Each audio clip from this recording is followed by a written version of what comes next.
Hello everyone, uranium একাডেমিতে সবাইকে স্বাগতম।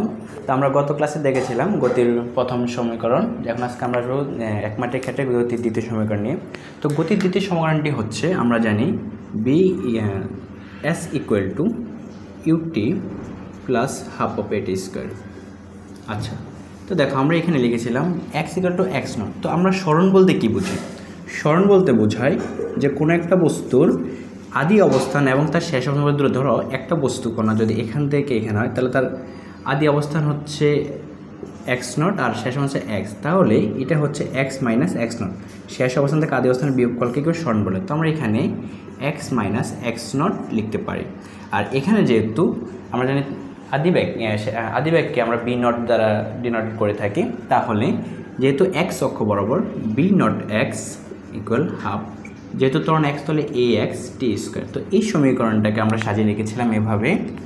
যদি এটাকে ভাঙে লিখি তাহলে এক্স ইকুয়াল এই এক্স নট এই পাশে গেলে সমানের, তাহলে হচ্ছে প্লাস হয়ে যায় X not plus half of এখানে টি আছে V x naught T plus half of A x T square. তো এই সমীকরণটার প্রতিপাদন আজকে আমরা করব। তাহলে আসলে শুরু করা যাক। দেখো, কোনো একটি বস্তু কণা তার হচ্ছে এক্স অক্ষ বরাবর এ এক্স সুষম ত্বরণে চলছে। যদি তার আদি বেগ হচ্ছে বি এক্স নট এবং তার আদি অবস্থান হচ্ছে এক্স নট, তাহলে টি সময় পরে এক্স নট, তাহলে টি সময় পরে তার শেষ অবস্থান বা চূড়ান্ত অবস্থান হচ্ছে এক্স। তাহলে শুরু করা যাক।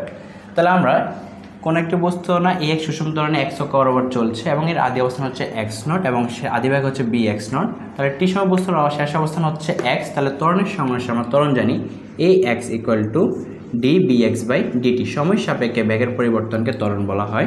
তাহলে আমরা এটা পূর্ববর্তী ক্লাসেও করেছিলাম প্রসেসটায়। তো দেখো ডি বি এক্স ইকুয়াল এ এক্স ডিটি। তাহলে আমরা যদি এখন এই সমীকরণটাকে সমাকলন করি, তাহলে আমরা সেখান থেকে ব্যাগের সমীকরণ সেটা পাবো। তাহলে যখন টি ইকুয়াল টু 0 তখন V x equal B x naught, এবং যখন টি ইকুয়াল টু টি তখন V x equal B X.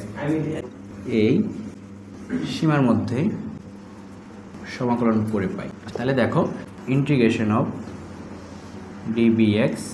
তো ব্যাগের সাপেক্ষে লিমিট হচ্ছে যখন V x naught T equal to 0 তখন হচ্ছে ব্যাগ B x naught lower limit এবং হচ্ছে আপার লিমিট হচ্ছে বি এক্স। তাহলে B x naught to V x equal two, এখানে এক্স হচ্ছে ধ্রুবক এ এক্স ইন্টিগ্রেশন অফ ডিটি। আর সমীকরণ হচ্ছে আমাদের যে সীমা লিমিট হচ্ছে 0 টু টি।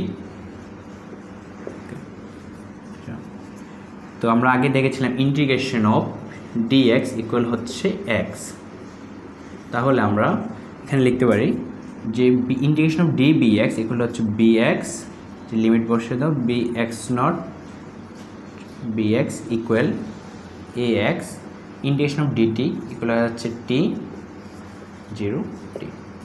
ওকে, তাহলে যে লিমিট ভাঙানো হচ্ছে upper limit minus lower limit, তাহলে বি এক্স তাহলে B x minus v x not equal A x t minus 0। Okay, তাহলে এখান থেকে আসা যাচ্ছে ভাঙে লিখলে v x minus v x not equal A x, আচ্ছা টি মাইনাস 0। তাহলে এখানে মাল্টিপ্লাই করলে v x minus v x not a x t বা v x equal B x not plus A x টি। এটা হচ্ছে আমাদের ব্যাগের প্রথম সমীকরণ। এখন আমরা এখান থেকে আবার যদি এই ব্যাগের সূত্র অ্যাপ্লাই করি, তাহলে আমরা এখান থেকে আমরা সরণের যে গতির দ্বিতীয় সমীকরণ সেটা পাবো। তাহলে ব্যাগ হচ্ছে সময় সাপেক্ষে সরণের যে হার, তাহলে লিখতে ব্যাগ B x equal to d x by d t equal B x not plus A x t. তাহলে এখানে ডি এক্স ইকুয়াল এই অঙ্কটা হচ্ছে আর গুণন করে দিলে এখানে চলে যাচ্ছে V x naught D T plus এ এক্স টি ডিটি। আচ্ছা, এখন এই সমীকরণটাকে যদি আমরা আবার সমাকলন করি তাহলে আমরা সেখানে এক্সের সমীকরণটি পাবো, যে সরণের সমীকরণ। তাহলে যখন টি ইকুয়াল 0 তখন সরণ এক্স ইকুয়াল টু হচ্ছে এক্স নট, এবং যখন টি ইকুয়াল টু টি তখন এক্স ইকুয়াল টু হচ্ছে এক্স, এই সীমার মধ্যে। আচ্ছা, তাহলে আমরা সমাকলন করে পাই ইন্টিগ্রেশন অফ ডিএক্স ইকুয়াল, তো সরণের যে লিমিট সেটা হচ্ছে এক্স নট থেকে এক্স, আর এখানে বিএক্স হচ্ছে কনস্ট্যান্ট, বিএক্স নটকে রেখে দিলাম, ইন্টিগ্রেশন অফ ডিটি সময় লিমিট হচ্ছে 0 to T plus A X integration of 0 to T T DT. একটু বোঝা যাচ্ছে এটা সুন্দর করে, ওকে। আচ্ছা, তাহলে দেখো আমরা আগে এটা ইন্টিগ্রেশনটা শিখে এসেছিলাম, তাহলে হচ্ছে integration of d d x equal হচ্ছে x upper limit lower limit equal v x integration of DT equal হচ্ছে টি 0 টি প্লাস এ এক্স এক্স কনস্ট্যান্ট রয়ে গেল, ইন্টিগ্রেশন অফ, আমরা জানি integration of x to the power n d x equal x to the power n plus 1, নিচে হচ্ছে N plus 1। তাহলে integration of টি, তাহলে এখানে পাওয়ার উপর 1 আছে, তাহলে সেটা লিখতে পারি এক্স টু দ্য 1 ছিল, তাহলে এন প্লাস 1 মানে 1 প্লাস 1, নিচে হচ্ছে 1 প্লাস 1 ইকুয়াল লিমিট বসায় তো টি 0। আচ্ছা, আমরা এই অংশটুকু মুছে নিই। তাহলে এখান থেকে পাচ্ছি x minus X not upper limit minus lower limit equal bx upper limit minus lower limit T minus 0 plus A x, এখানে টি স্কোয়ার বাই 2 আপার লিমিট হচ্ছে টি, টির স্থলে টি মাইনাস 0 বাই 2 ইকুয়াল, তাহলে এখানে X minus X not equal B x T plus, এটা একটু সাজিয়ে লেখা যায় half A x T square. এটা হচ্ছে আমাদের ব্যাগের দ্বিতীয় সমীকরণ। আচ্ছা, এখন আমরা যদি এটার গ্রাফটা এখন একটু লেখাচোটা দেখে আসি, তাহলে হচ্ছে এই সমীকরণটাকে যদি আমরা, যে এটাকে আমাদের এই সমীকরণ আনতে হলে জাস্ট এতটুকুই, x equal to x not my plus v x T plus half of x t, একই কথা, দুইটা লিখলে। আচ্ছা, তাহলে আমরা যদি এই সমীকরণটাকে, লেখচিত্রটা কেমন হবে,